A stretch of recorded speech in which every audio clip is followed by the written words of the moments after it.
You provide the fire. So I messed up a bit. And when I say I did, I really did. See, I'm still tweeting, so that tells you that I really messed up, right? So here we are. I really did. I messed up because I decided that I was too slick. And have you ever overestimated? Well, that's what happened to me. I overestimated, and now I am like, okay. I'm like, okay, I overestimated, right? So totally overestimated, and now it's like out of hand. Like seriously, like how do you do that? And I want to ask myself that question, right? I want to ask myself, how did I do that? Because what happens is you overestimate yourself, right? And when you overestimate, well, let's keep talking about it because clearly I did, and I did so much to my chagrin because I'm surprised at myself. Hey, morning everybody. I don't know what happened. I kind of messed up. So if you see me still, it's unbelievable, but it's just one of those things. So how you doing? How you doing? I just want to say hello, hello, hello. I have 52-year-old eyes, so I kind of have to wear glasses. So yesterday, I talked a lot about do it yourself. You would not believe what happened to me after I got off the show. It's the craziest thing. Stuff happens. You have to be really, really careful sometimes about what you say and what happens. I kid you not. I kid you not. And so sometimes when I say things, people are like, shh, don't say anything, Harriet, because you have goat mouth. What that means is when I say something, it tends to happen, but I just didn't think it would happen that quickly. And I might have messed up. I might have messed up. And there have been so many instances in life when I can point a finger at how I messed up that as I lay in bed this morning, I thought about that. I thought about what could I have done and how could I have changed a situation. Look like you're 32. Thank you. Still messed up. So thank you.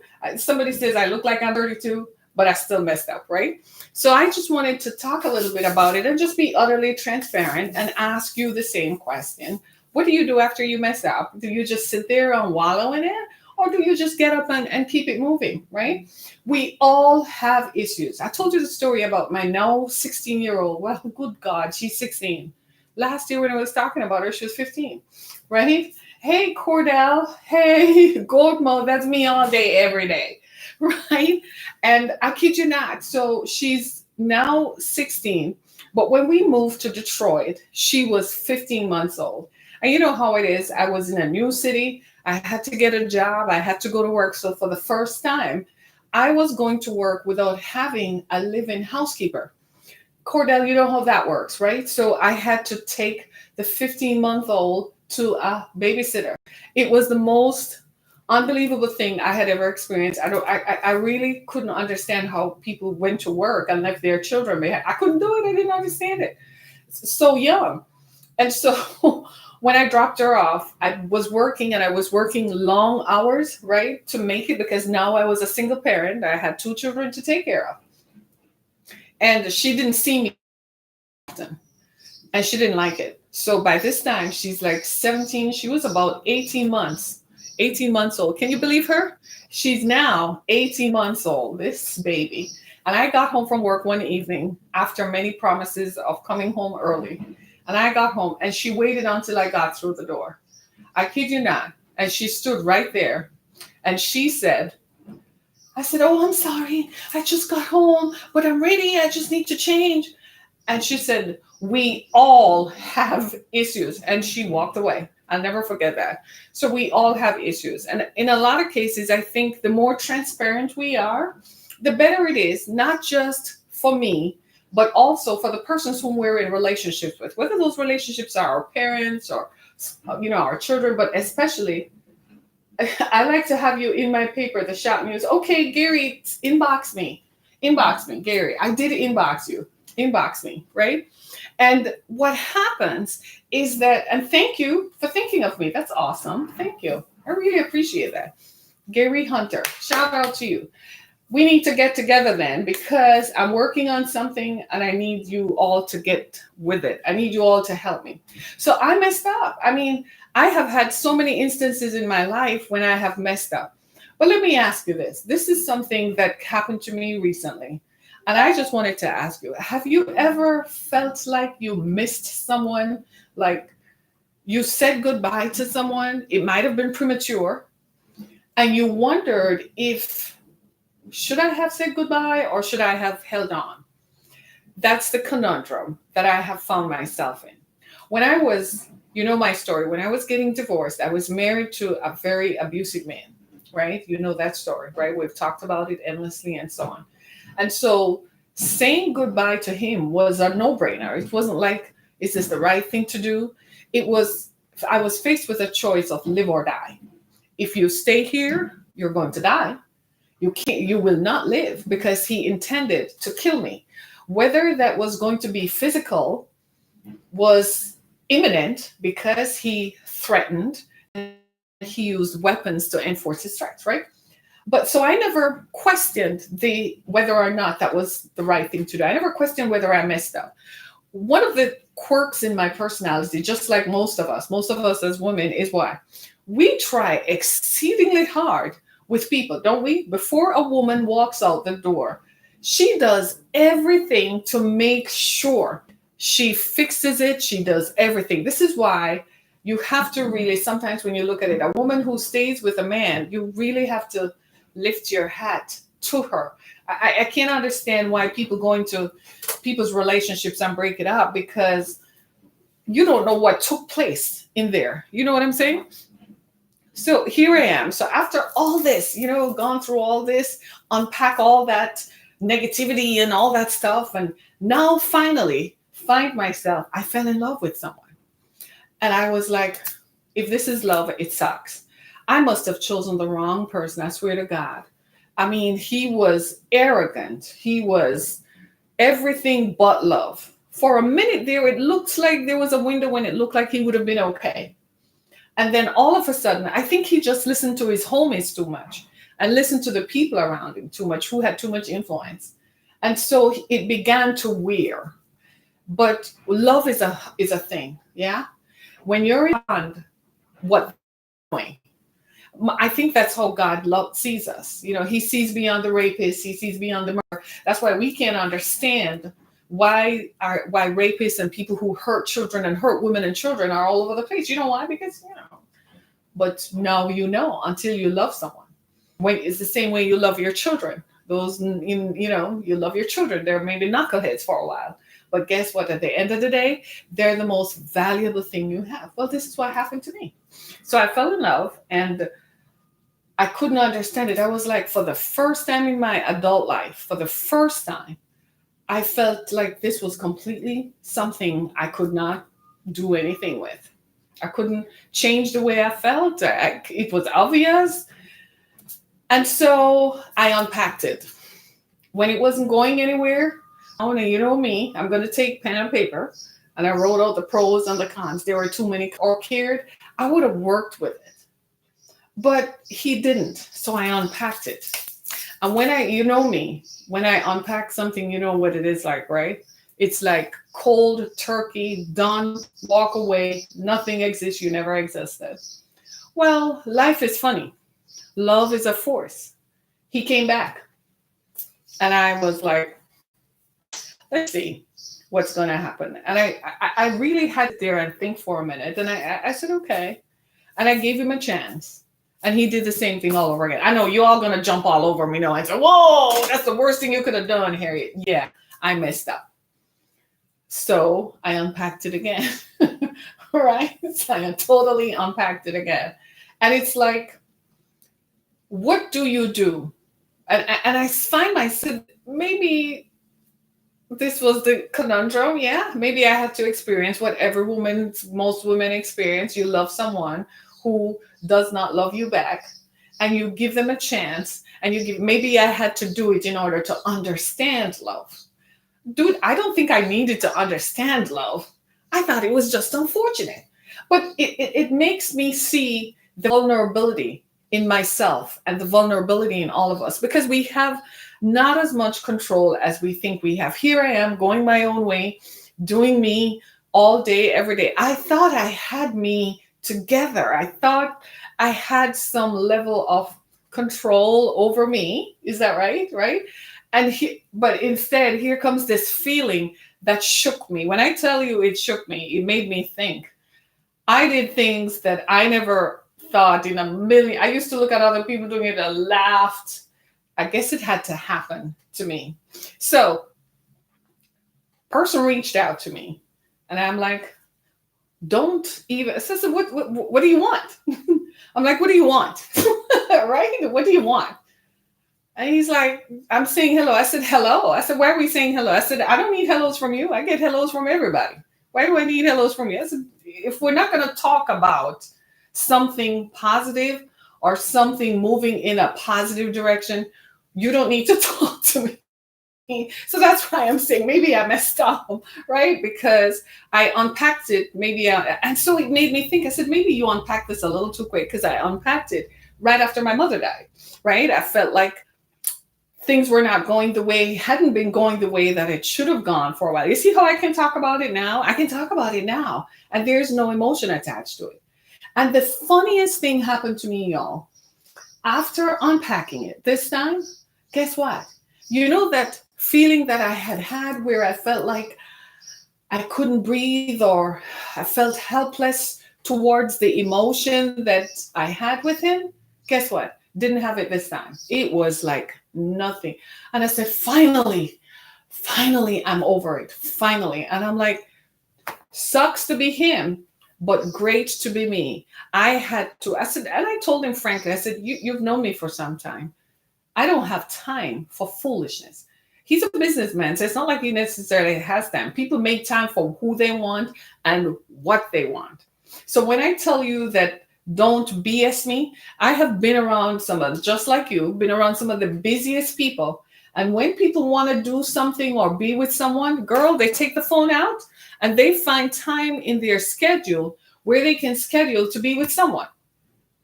So the excuses that people give that, oh, I'm busy or I'm too busy, doesn't work. It doesn't work. Everyone finds time for whom they think is important or what they think is important, right? Hey, Doc, how you doing? Right? So when I say I messed up, I did. Because it made me think, I began to think, maybe in the midst of the grief surrounding mom, maybe I shouldn't have unpacked it so fast. Maybe I should have given myself a chance to breathe. But I sat there and I said to myself, how much more? See, with me, it's like clear cut. I feel like we're all grown. Do you see what I'm saying? And when you get to 35, after 35, you start looking at life in a whole different way. I don't believe that you get to waste time after 35. It's okay to fool around. Let's say it takes you up to 35 to find your stride, to figure out what are you here for. I feel like after 35, I don't have time to waste. So if I'm going to be with you, if you call me and you say, well, you'd like to talk to me.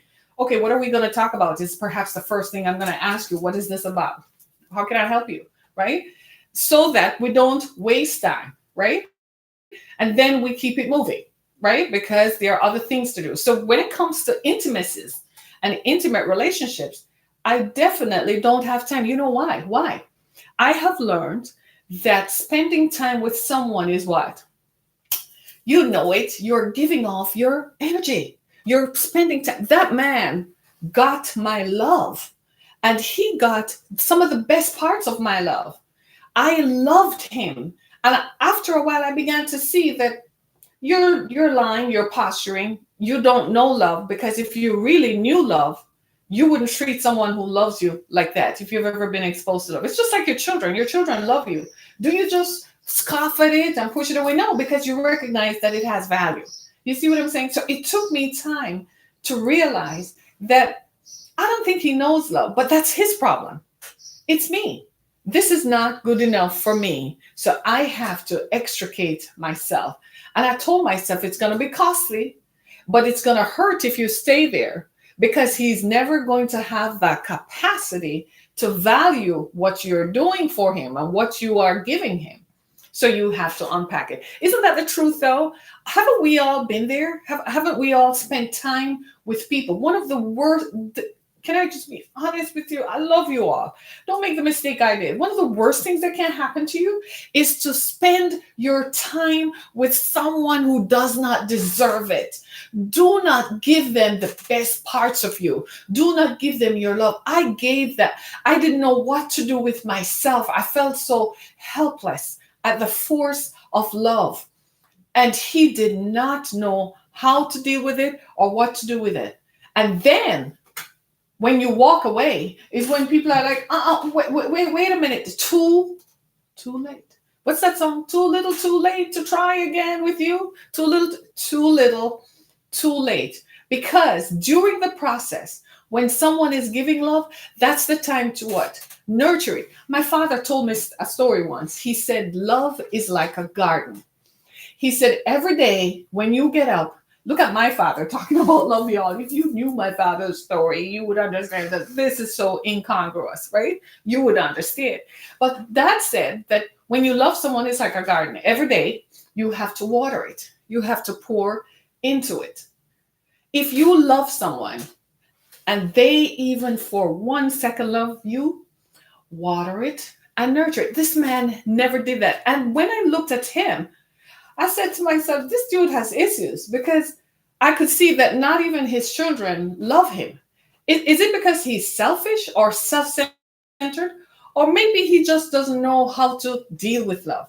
A lot of what happens to us come from our backgrounds. And most of us are so egotistic.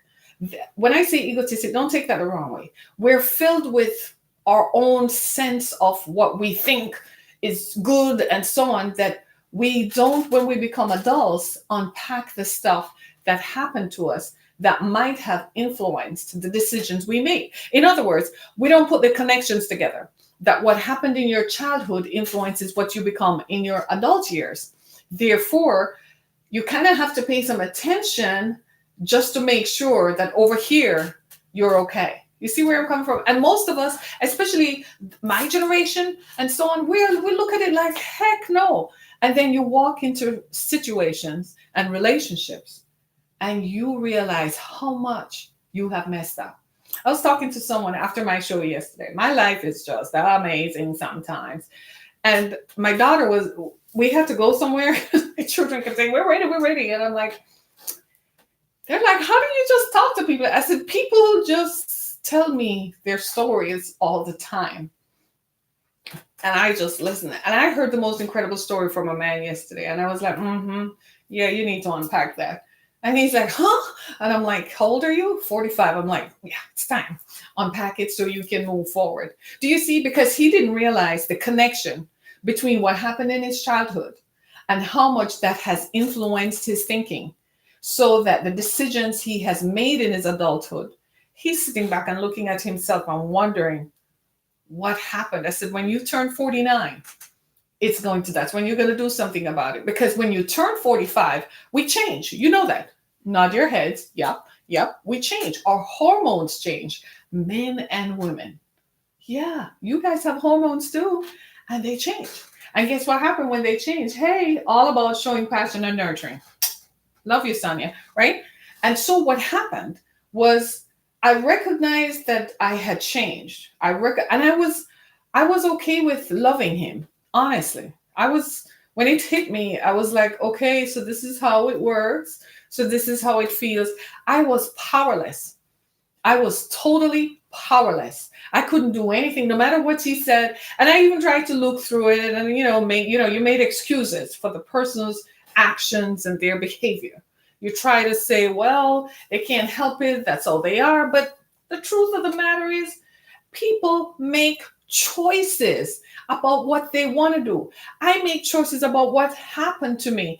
Don't you think, seriously, with all that you know about me, don't you think that I had the same choices that I could say, I'll never be with a man, I'll never have this, I'll never love a man, I'll never do any of this stuff. But I did what? I made the choice that I was going to be better than what my circumstances had told me I could do about myself. I determined that I am open to love. I told God, I said, if it is your will, let's do it. And then here he came. So that's my, I totally, I keep telling myself, maybe I unpacked it too early, but seriously, yeah, he felt he won the prize getting you. He got comfortable. So therefore he didn't feel the need to grow anymore. Well, sucks to be him in a major way. And don't pray for him. He deserves, trust me when I tell you, he deserves it. You know why? Because we all have a choice. I totally, and you know, don't judge me because you're probably saying, Harry, you were, no, if you knew what I was like in that relationship, I totally abased myself. I totally let go. When I was with him, I was with him. I didn't talk about me. I didn't talk about my stuff. Nothing. If he knew anything, if he got any information about me, it wasn't me talking about me, it's what he learned from others. And so I gave him, I attended to him and his needs. I made sure that I did that. I guess at the back of my mind, I probably was waiting for the shoe to drop. Like, you do this much, watch what happens. And sure enough, the shoe did drop. But he met the wrong chick, because what happens is I can love you, but you know what I will do? I love you from afar. Because once you have hurt me, I don't allow you back in. It's like, you see what I'm saying? That's how I think I messed up. It's because, you know, somebody else said, well, Harriet, love is love. And I said, yeah, it may take me time to get past it, but I will get past it, right? I'm getting past it. But you know, one thing you're not going to do is have the access to me. And I'm just asking you the same question. How many people have come into our lives and we have allowed them, we give them ourselves? Do you ever sit down and quantify who you are and what you are capable of? I listen, I love you all. You don't know, your faces are familiar to me. You are my people. You are my friends, right? You're my community. Every time I come on social media, at Facebook and Twitter, and I see your faces, and on Instagram and Periscope, and I read what you are saying.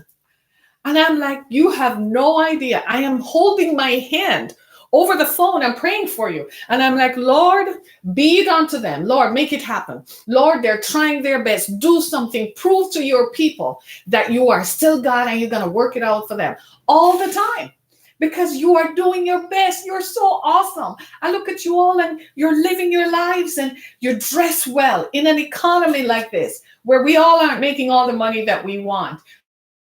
But you're trying, you get up every day, you go out there and you try and you try and you try. To me, you are the victory because you have won, right? Because you're showing that you're indomitable, you are an overcomer. And then I hear your heart, and you talk about the people who love you or don't love you, the people whom you love, and some of you are waiting on the right person. And I feel you. I get you. But you know what I want to tell you? Even if you fall in love like I did and love someone who was a total albatross, I mean, he was immovable, unshakable. He had a rock and cement around his heart that Harriet could not penetrate. Nothing I could do. There was no love that could have softened that man up. I pray that does not happen for you. I pray you are on equal footing and find the right person who receives you and who loves you. There is nothing more beautiful than love. Nothing. And sometimes we look at people who have been married a long time, and even if they don't sleep in the same bedrooms, right? Sometimes people who have been married a while don't even have sex for 4, 5, 6 months. Sometimes people say they haven't had sex in a year. I still think you need to go to a sexologist if that's your issue and work that out, right? Because it's not okay, right? But still, there is a love that will not divide. They still sleep in the same room. They still talk to one another. They might even talk about their sexuality and their issues with it. But they love one another so much, they refuse to give it up. My brother-in-law, who is married to my sister Marie, I think this is their 30th year. Can you believe that? They've been together from we were all in high school, way back when, right? I talk about them a lot because they exemplify this. No, they've had issues like the rest of us. And most of us show up somewhere with one or two spouses, they're still together, a few of them, right? And my brother in law told me this years ago. This is about 7 years ago. He said, "You never have to worry about me and your sister." He says, "I will never leave her." He said, "I love her." Plain, simple. And he said, "Harriet, today," this is what he says. This is a man. He said, "Today," he said, "you have to ask yourself this question as a man. Is it worth it to leave one woman and go start over with someone else? And you have to get to know that person all over again, get used to them all over again." He said for him, he thinks that that's such a wearing task because he had to spend a lifetime with each other to get to know one another. And this is why we all ask ourselves that question. This is why I say I might have messed up, because when you get to know someone, right, is it worth it to go start all over with someone else, right? And to spend time to get to know someone. It takes time to learn people's traits and to get to know someone. Is it worth it? It depends on what's going on. For me, it was because I didn't feel loved, I didn't feel appreciated, and he didn't listen to me. So my needs were, never forget my needs, forget my wants. I didn't even know what those were. I made it all about him. And I did not exist on his planet. It was everybody else but him, but me. He even left in the middle of the night. He would leave and go take care of other people's needs. Hey, somebody called, needs. He's gone. But me, oh man, she can wait. So to me, I was secondary. I didn't exist. I was, okay, all right, so, okay, we can deal with this. But when he placed to me, he didn't have a sense of priorities. So here I am prioritizing, putting you ahead of, and putting it in the right place. Because, priorities are funny. You have to put them in the right slot, right? Because you can't just prioritize and say, well, I prioritize. No. And so we get to this stage where, is it worth it? And for me, if you don't like me enough, forget love, but if you don't like me enough to want to spend time with me, then how are you going to love me? Because loving me is a process, right? Loving me, falling in love, you fall in love, but how do you maintain it? And this is why when I see people who have been married for a long time, I lift my hat to them. Because why? Because it takes time. And I recognize it, I salute it, and I celebrate it. Because many of us, we don't know what love is. Love is kind. Love is gentle. But love is giving of yourself. And you guys are so awesome. You give people yourselves. I don't think you recognize the extent to which you give yourself. You give yourself to the people. You may not realize it, but when you write what you say, I am reading it and I recognize and I gather from it that you are giving and you are not getting back what you give in return. To some extent, that's part of loving. There are times when our spouses are not even capable of returning love to the same degree and to the same extent and with the same quantity and level that we're giving it. That's fine, because it varies depending on their needs, they're human too. They're individuals. They have different things going on, right? Isn't that true? Right. Love sucks. No, Dr. James, no. Love does not suck. What sucks is the people who don't love. That's what sucks. It's not love that sucks. Love is a force, but it's people who do not love. Somebody was saying today that my daughter and I were we were driving up the street and it was drizzling. And this morning, and I said to her, I started singing this song when I think this song was like so old school, like way back when, right? And I was singing this song and it says, walking in the rain with the one I love. So I said to my daughter, those were the days when they used to sing songs like this. And she said, Mom, stop. The people who sang those songs divorced one another and had fierce custody battles. And the children grow up now, because I was saying that people who used to sing today, they sing songs like, I'm gonna do it, I'm doing it, I'm digging it, I'm doing. They tell you everything they're gonna do about sex. I mean, in it. They're like, and this is you, the parent, driving. Like, I'm not gonna look to the left, and you're like, turn that thing off. And then the next one comes up and it's da da da da da da da da da da. It's so graphic. So she says, Mom, the people who used to sing the song Walking in the Rain with the One I Love divorced, had fierce custody battles, and the children are the ones who are singing da da da da da da da. I was like rolling on the floor. I was driving. I was like, oh, I need to catch my breath. And then I said to myself, it's true. Then I had to say to myself, it's true. It is true. It is true. Because what we have done is we have parceled love. Maybe we attach too much fairy tale to it. When I was growing up, this whole thing about, somebody's going to ride into your emotional rescue on a white horse. I think it was Mick Jagger who sang that song. Do y'all remember that?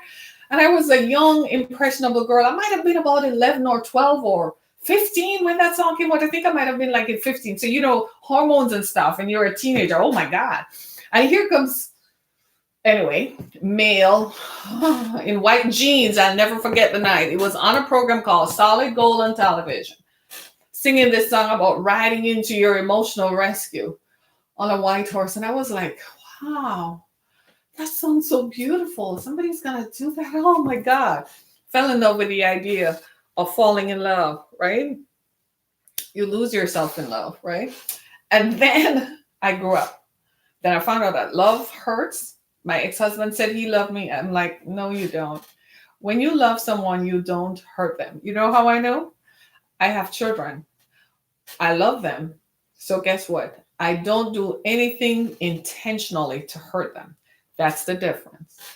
People nowadays say they love people, but intentionally hurt. That's not love. Love is pure. Like in my situation, it hit me when I least expected it. I was so sure that I didn't even think of it. I thought, honestly, if you want to know the truth, I thought that I would get married again, but I thought it wouldn't be up to me to prove that I loved anybody. I thought it would be up to him. So I never expected. I was just going along on my golden way, me, striding in a 6-inch pair of high heels. And they didn't know. Yeah, I mean, seriously. And there he was. And I was like, okay, so he's trying to talk to me. And I'm like, and then over time, there it was. I was like, what is this? What am I? Totally acted out a character. Like, normally I'm like, sure. Okay. This time it was like, oh my God. Oh, he came to my emotional rescue. And it did not work. It wasn't love that didn't work. It was him. I just loved the wrong person. Proof positive that you really don't have any control over who you love. But this is why when it does work and you see two people walking hand in hand, nobody should mess up anybody's relationship. I saw a story.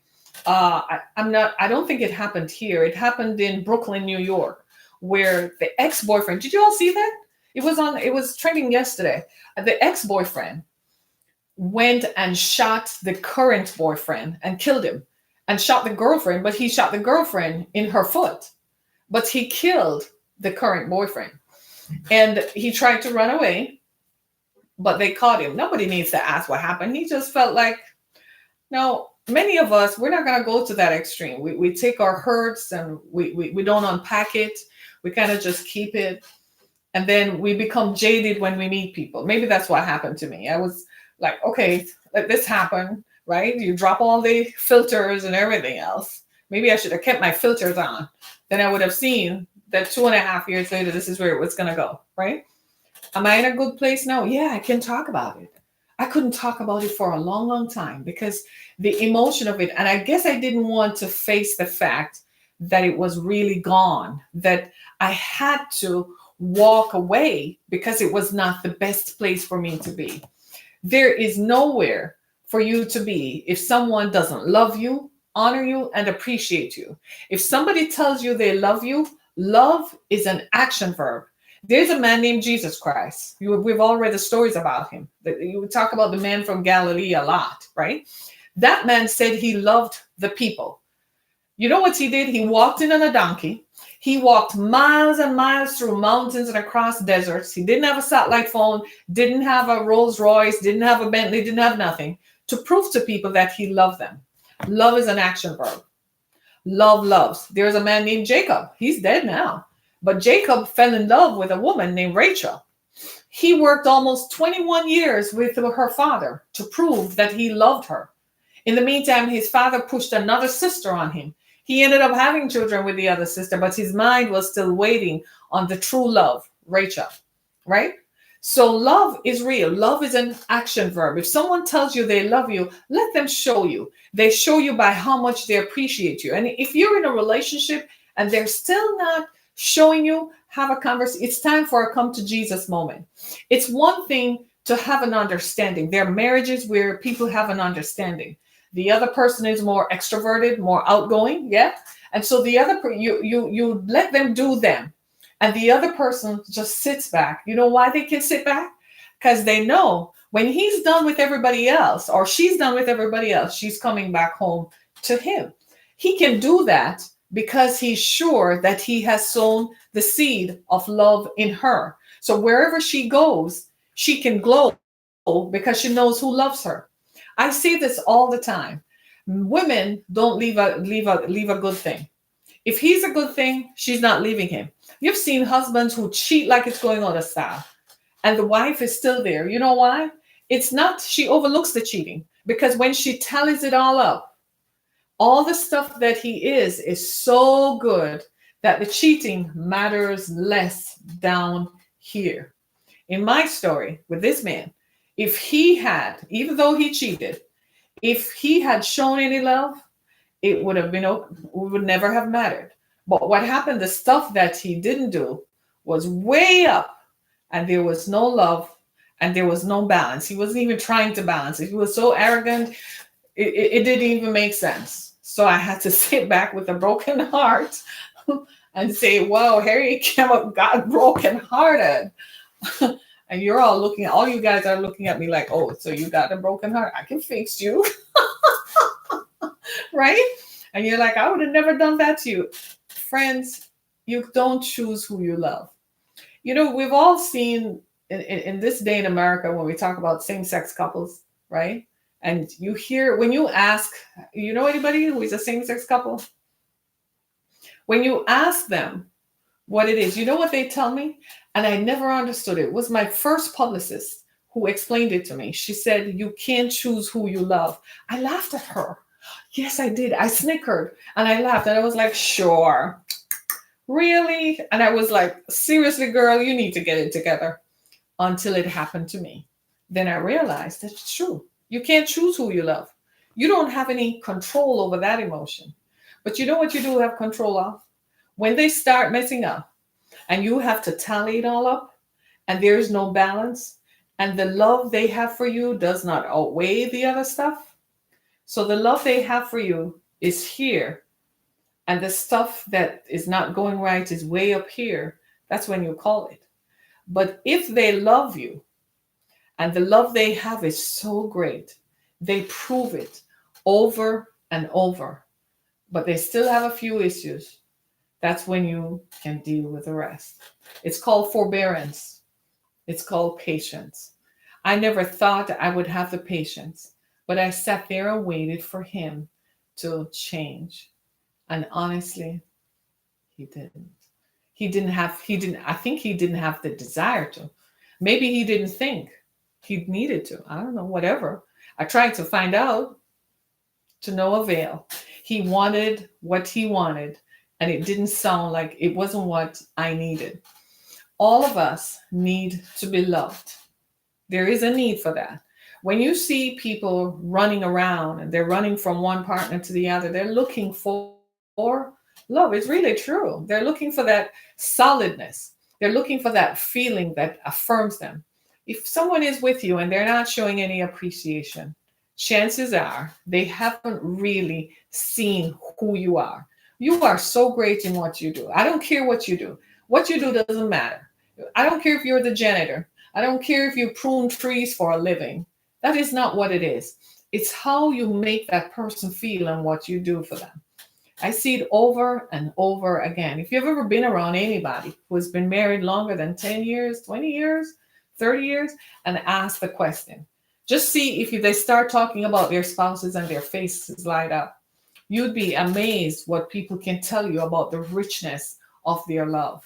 And that is not to say that it's a perfect situation and that maybe he didn't, cast his eyes to the south one day, and maybe saw something else that he might have liked. No, that doesn't mean that.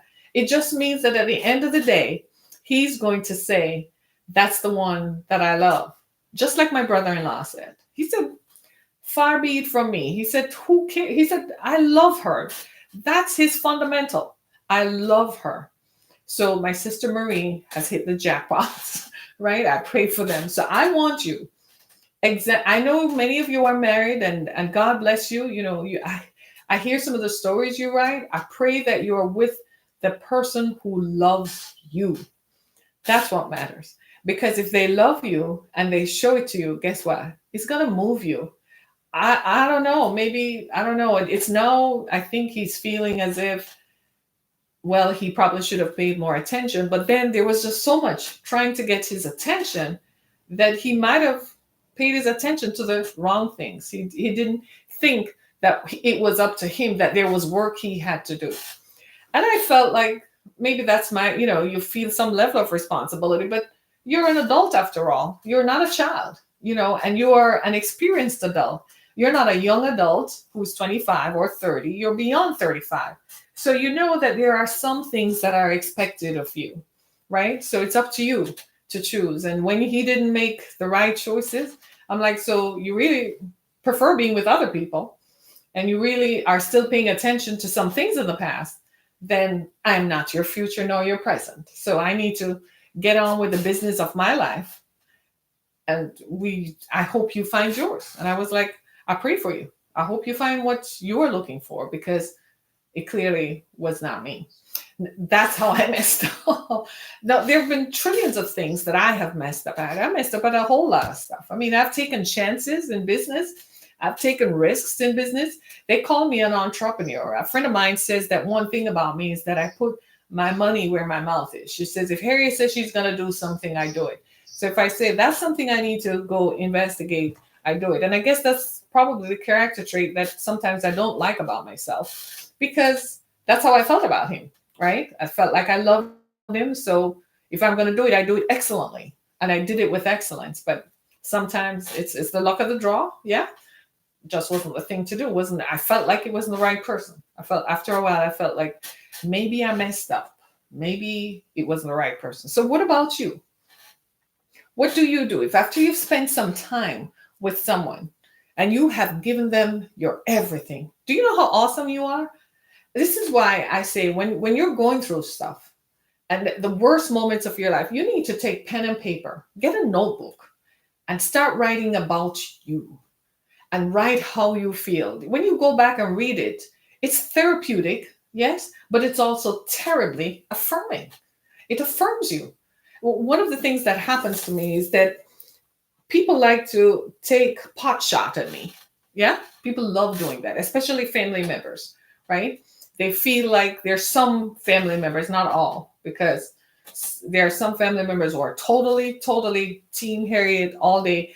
And even though they're Team Harriet, it doesn't mean that, like my sister Marie will call it. No, you messed up right there, girl. I'm not supporting that. That's wrong. Here's what you should have done, and here's what you do. Love her with a million times over. She's amazing. But there are some family members who just love taking pot shots. You know, one of the things that happens, if you know you're not guilty, it's what people like to call constructive criticism. You ever been around? We're approaching that season when we're going to family reunions. God help you all. I don't do that, right? And you're going out on family trips and you're going to be around family and they're going to take pot shots and they're going to say, oh, so you still don't have nobody? Something must be wrong with you. You've heard that, right? You still can't find a job. Oh, so so you're an educated fool then. You're still trying to get 3 degrees. Oh, you still live in that apartment? Or you still live in that old house? You mean to tell me, girl, you can you're going to be around family. So you know what you do? Start building yourself up. Take your journal out and write out who you are. So you know I'm writing my fourth book, After the Fire. And I'm editing. And I hate to say this, but guess what? I think I haven't finished editing, and I'm editing it and I'm putting stuff in it. So last night I was going through it and I reached a point in it when I said, you know something, I need to take a break because I couldn't unpack some stuff. The dialogue was getting there and it was bringing back memories. And I said to myself, I couldn't have written this a year ago. Couldn't have. But I can go into it. So I kept telling myself, you got to go into the story, go into it. You got to go into it. You got to go into it. You are going to have to do the same things with yourself. If you love somebody and they walked away, or you let it go because it wasn't the best place for you, trust your instincts. I had to trust my instincts that this was the right thing to do, that I'm doing the right thing, that this was the right way and the right thing to do. If it is not good for you, if it is going to make you cry every day, love is not supposed to hurt any of us. We're not supposed to cry about the one we love. We're just like you see them advertise, and you go to church and you see a couple who have been together for 40, 50 years and they're holding hands and they smile with you. That's love. That's how it's supposed to be. And if someone is in your life and they're constantly taking from you, you love them, yes, but you can love them from afar. Some people need to be loved from afar. They rob you of your energy. They rob you of your kinetic energy. They rob you of your creative force, right? And so you can't focus on what is important. You can't focus on what is it that you must do in order to be successful, to be the best version of yourself. And if it's not working for you, then leave them. Walk away. You have my help. It was the worst thing. I went to therapy to get past it. Yes, I did. Because I wanted to make sure that it was the right thing to do. And it was the right thing to do. I had to let it go. They say if it loves you, it will come back. I doubt this. I sincerely doubt it because I don't think they have the capacity to know what love is. They don't have the capacity to feel. They might like the feeling. They might like how your love made them feel. Sometimes people stay attached to us because they like how being with us make them feel about themselves. Maybe it makes them feel good that they're with you. Maybe it makes them feel good to see themselves reflected in your light, in how you see them. But that's not enough. What about you? Yes, I'm asking, what about you? Yes, in love and relationships, we totally abase ourselves. But at some point, the person has to come back and say, hey, babe, how are you? What's going on with you? If they're not asking you what's going on with you and listening to you, they don't love you. They don't intend to spend time with you because they don't intend to find out what makes you tick, and they don't intend to make a difference in your life. There are some people, one of my mother's sisters is married to a man. He may never tell her he loves her. But if she so much as opens her mouth to say she needs something done, he goes and tears the place down and put it together and bring it back to her. So it's love in action. And we all just laugh at it because he proves it over and over again. She had to go through one bad marriage to get to this point. Some of you hit it the first time. Good for you. And some of you are still like, Harriet, you don't know this knucklehead I've been with. It's been 35 years. I'm laughing at you because it wasn't all bad. The fact that you're still laughing about it means that there was something good. And that's how I messed up. It might look like it's a mess up, but guess what? What if 2 years from now, or a year from now, or a month from now, or 3 months from now, I can sit here and tell you that what I thought was a mess up was a setup for the greatest blessing? Would you believe it? You probably would. You probably would, because life is like that. Sometimes we have to let go of something in order for the best to come in. And I told him that. I said, you got to go. You're blocking my blessings. You're blocking me. As long as you're here and I allow you to be in my space, I cannot see the best that is to come. So I need to let you go. Because if I don't let you go, you'll never leave. So I have to let you go so that I can have the best for myself. Sometimes you have to let go. I'm wearing one of those summer dresses. Don't look at me. It's summertime. I did tell you that tatas and everything will be out and toes will be out. If you lived in the Midwest like we do, and we wear like 10, like at least 5 layers in January, anybody? You can appreciate that when summer comes, I'm going to put on a summer dress. So if you see a little skin out, and if you see a little, just say, hey, and just keep it moving. Just keep it moving. I'm just trying to be a person because in about 6 to 8 weeks, come mid-August, there I go putting on a jacket again. I hate it, right? But I don't get tornadoes, hurricanes, nor earthquakes. I just get really cold, right? So I just want to encourage you today that if you find yourself, whatever that relationship is, oh Lord, I'm feeling it. I feel this one for you. Even if it's a relationship at work, oh Lord, and you feel like you are wondering if you should let it go. You come to this place where you're wondering, should I let this go? Is this what I should do? Is this the will of God for my life? Is this what I should do? I'm here to tell you, trust your instincts and trust God. Trust that feeling in your belly that tells you this is not the best place for me to be. And if it is not the best place, then it's time to go. You got to go. You got to get going. You have a whole life ahead of you. I kept saying that over and over. Harriet, you got to go. You got to go. There's too much life ahead of you. There are too many people for me to talk to. There are too many people who have to hear my story. I'm like, I can't sit here and wait for you to make up your mind or do it. I said, I got to go.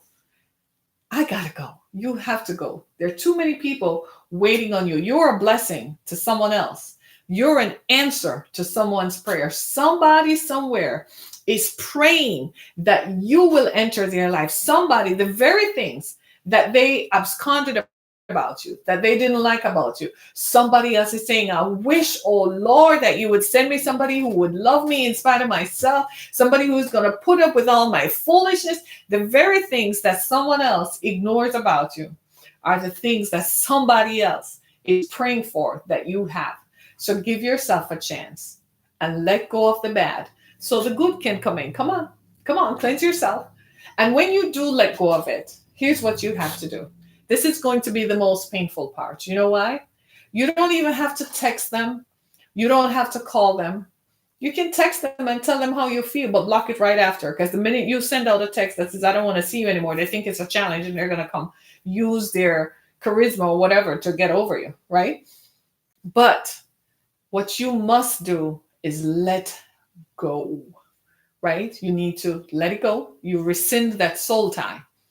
So you release them. You call their name out and you say, I loved you, but we're not compatible. We're not meant to be. So I release you to go find your love and I will find mine. And you let them go. Then you block. Then you block the number. Definitely. Because they are going to come. It's like a challenge now. They don't mean you any good because they're not capable of loving you. It doesn't mean that they're unlovable to someone. They might find someone else who they love. People like that usually find someone who totally abuses them with love. You know that, right? They usually run into someone who ignores them, and they get hurt and die of a broken heart and look so broken down later on. And you're like, oh, look at them, look at her. But that's not what you're worried about. It's about you.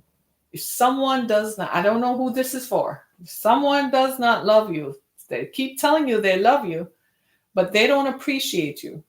Let me tell you a story. Can I just tell you this and I'm done?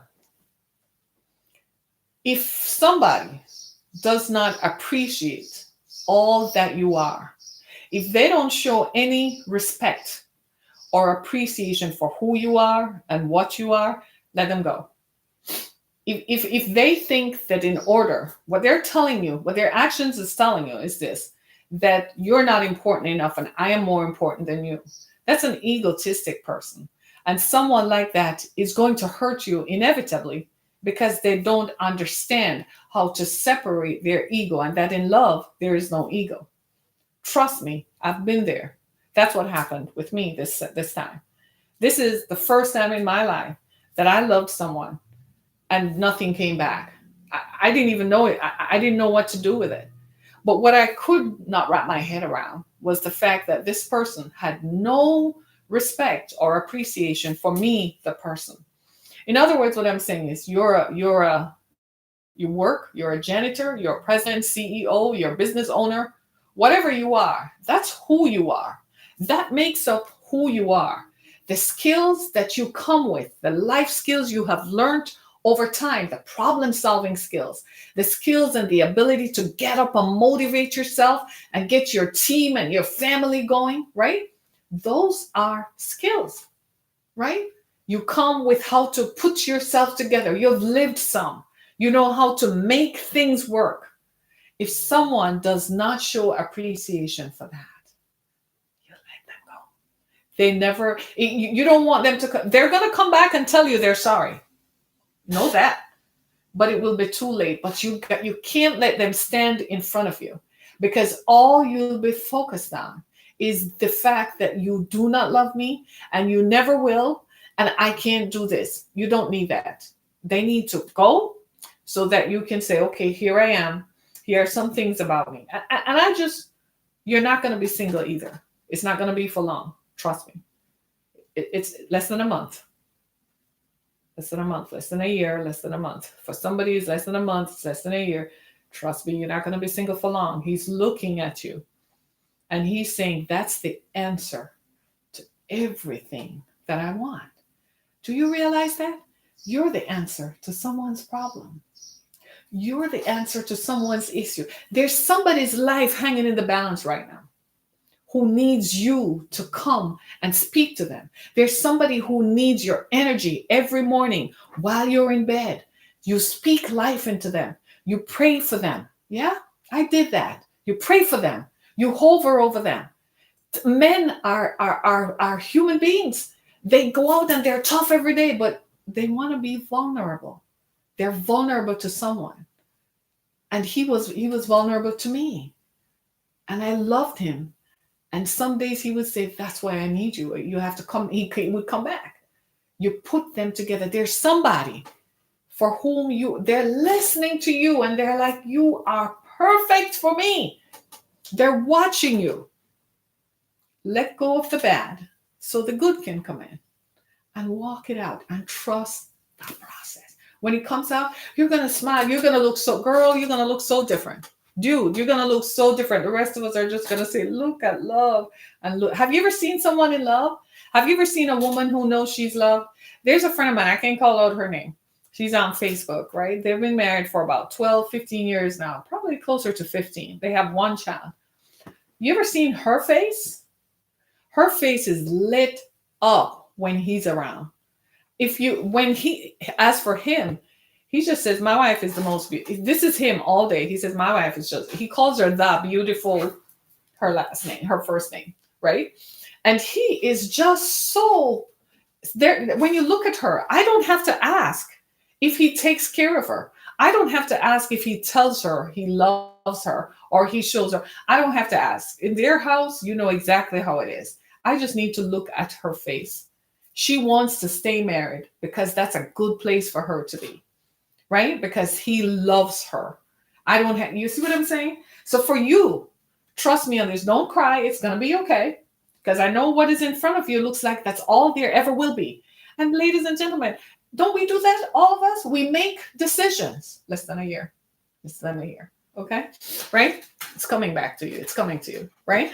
And we make decisions based on what is in front of us. So we're like, well, nobody's ever going to love me. Nobody is ever going to, want me. I'm never going to be. Stop. That's not true. That's not true. Your true love is coming. I can promise you. Why? Because I know. Because I just know. You're too awesome. You're too great. Some of you men have never heard that. All you've ever heard from women is, give me the money, give me the check. You don't take care of your kids. You don't do that. And you say, but I love her. But She's not listening, or I love her. Some of you are hurt. It's the messaging coming from way back when, all the missteps, all the mistakes we've heard, all the messed up stuff that happened to us. And so we don't even know where we are, where we stand. Sometimes people end up in situations, they're like, oh man, I don't even know how I got here. I don't even know how this happened to me. I don't even know how to unpack this. Harriet, what are you talking about? Trust me in this one. You're looking at somebody who had to walk away from someone whom she loved because it was not the best place. It was not the place for me to be. It just wasn't working. It wasn't working. It just wasn't. And I felt like, oh, then why? I asked, why did I have to feel this? Why I didn't need this negativity?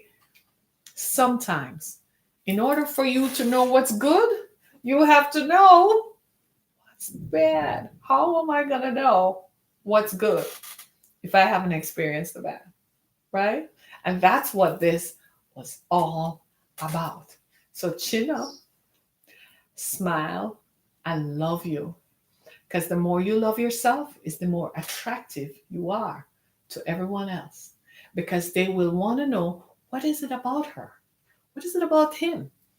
Love yourself enough to walk away from people and situations that are not good for you, that hurt you, that make you hurt, that make you want to roll up in a ball. People who don't answer you when you text them. People who don't want to talk to you. They don't call you because they think it's too much. I don't want to give myself. I don't want it to look. Leave those people be. Let them be. Leave them. Let them. They want to dry up. That's what they are. They're not loved. They don't know how to love. Leave them. Let them dry up. Not on your dime. Not on your time. Baby, you need to go. If you don't feel like telling them this is the last conversation we'll have together, block. They show up at your door. Don't answer the doorbell, or please leave my house. Don't come in. We have nothing to talk about. It's done. If that's what it works for you. If not, go have coffee and say, look, I wish you all the best, but you're blocking my blessing and you're taking up space in my life and you're not good for me. Right? And love yourself. Love yourself. And then afterwards, go shopping. Whatever moves you, a new car, right? New suit, new haircut, new hair color, whatever works. Feed you because it's all about you. I tell you one thing I've learned about life. We all lay down in a box after a while. Yeah. Whatever that time is. And I have a funny feeling that when you lay down in that box, there's some questions you're asking yourself. Did I do this? Did I do that? Did I did I give myself a chance? You got to give yourself a chance. Let go of the bad people. Let go of them. Let them go. Let them go. Why are you hanging on to people? And don't let family and other people tell you that you should stay in relationships that negate you. If you and he are not taking pictures and smiling and look joyful, forget it. I can tell. I look at some of these folks on Facebook and I'm like, whoa, maybe. But then I see others, and no matter what else is going on around them, the look in her face, always look at the woman's face. That's the telling. Because a man will just posture and postulate, but look at the woman's face. And you can tell. You see strength, she's going through pain. You see her shining, she knows that she's loved. Because here's the thing. Women do not leave a good thing. If you're a good thing for her, she's not leaving you. She might say, oh, I can't stand you. And I don't know. But at the end of the day, you're a good thing. She ain't leaving you. Because the good, all that you are, is so much greater than this little thing down here. Oh, right? You're too good, folks. Look at you all. I'm so proud of you. Some of you running 2 businesses. You're striding, making it work. If they're not lifting you up, if he's not praying for you, if he's not sending business your way, if he's not encouraging you and motivating you, if he's not looking out for you, let it go. Right away, let it go. If he's not saying, babe, I'm so glad I woke up with you this morning. How about that? Forget that foolishness, but they text you good morning and hey, beautiful. That's a booty call text. That's how I look at that one. They're texting you that they're looking for a booty call later on tonight. They're setting the stage. But if someone is not saying, I'm so glad I woke up with you this morning, I'm so glad I get to live this life out with you. If they're not telling you that, I'm so glad you are my partner. I'm so glad you are my life partner. I'm so glad you're by my side. I feel like this. You folks, I'm done here. Life is too short. I was married to a man who was a hypochondriac. I mean, he took a pill for everything, right? But you know what he used to say? He used to beat me up. But you know what he used to say? The best thing I ever did was marry you. That's what he said. Because he said, here I am. I'm sick. He said, I don't care what the doctors tell me. He said, nothing they tell me move me. Because he said, at the end of the day, I have my wife to go home to. When I go home and I tell you what's wrong, he said, you're going to find a way to make it work for me. And he'd still beat me up. Right? I am saying to you, you are too awesome and too great to stay in a situation with people who do not value you. There is life on the other side of this. Too much life. Life is too great. It's too beautiful. And life is fragile. We're expendable. It's not like you can stretch us and we snap back. You stretch us and some of us, we just go down. I'm saying that laughingly, but it's true. You see what I mean? Life is too short to spend with people who do not appreciate and value all that you are. If they can't support you in what you do, and if they can't talk about you with esteem, you got to appreciate the person you're with. If your partner is all they are is a homemaker, then my wife is the best thing that happened to me. My ex-husband was a monster of a man, don't you think? Beat me up. But at the end of the day we were getting divorced, y'all, on the steps of the courthouse, too little too late, he had the nerve to say, I have lost my best friend, my third best friend in life. He's like, what am I now going to do? And I thought he was talking about, some of the folks that he had introduced me to. He said, no, I'm talking about you.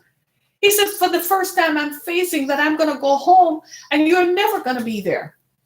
What is going to happen to me? Who's going to talk to me? And I was like, time's up. Have a nice life. Goodbye. And then I turned around and I said, you know something? I did tell you not to beat me up so we wouldn't get to this stage, didn't I? Okay. Right? You spend too much time telling people don't do this. They're grown. They ought to take responsibility for their actions. It's not your turn. You're not their mama, nor their daddy. You are you, just a human being in need of love. And they can't give it to you the way that it has to come to you. Goodbye. Or the best is yet to come. And so I live my life gloriously. I work out so I can look good, right? I really have to work at it because, you get past a certain age and you know what happened, right? And I try my best to do my very best and to be the best because I still believe I have hope, right? I love you. So we're going to do an encore in a little bit. Folks who can't join us till lunchtime, we're going to talk some more about how I messed up. So see you then, right? All right. Go back to work. Make the money. And go to my website, harrietkammack.com, and go to the exodusfoundation.com. Help us to do what we do. I love you all. Be blessed, everybody. See you later. See you later. See ya later. Hey, everybody. Bye. And time's up. My time is up. Like, seriously, it's so up.